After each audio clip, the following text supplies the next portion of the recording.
Toujours dans l'identification des bactéries, on prend directement les milieux Kliegler. Alors, dans ces milieux, on recherche principalement 4 caractères, notamment la dégradation des lactoses, la fermentation des glucoses, la formation ou bien la production des gaz, et nous avons également la production des HDS ou bien des sulfures d'hydrogène. Mais comment ça s'est fait et comment s'est fait l'interprétation? Nous devons savoir que ces milieux sont constitués par deux parties principales, notamment les kilos et la pente. En faisant l'ensemencement, on va d'abord faire une piqûre centrale et puis on va ensemencer la pente.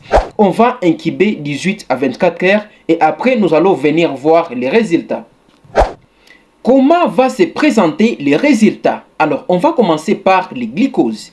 Alors, pour lire si le glucose est positif ou bien négatif, eh bien, on va regarder au niveau 10 kg. Au début, le milieu est rouge. Et si le milieu devient jaune, ça veut dire que le glucose est positif. Si le milieu reste comme tel, le glucose est négatif. Au niveau de la pente, nous allons lire la dégradation de lactose. Si le milieu devient jaune, alors il y a dégradation de lactose. Si le milieu reste rouge, alors le lactose est négatif.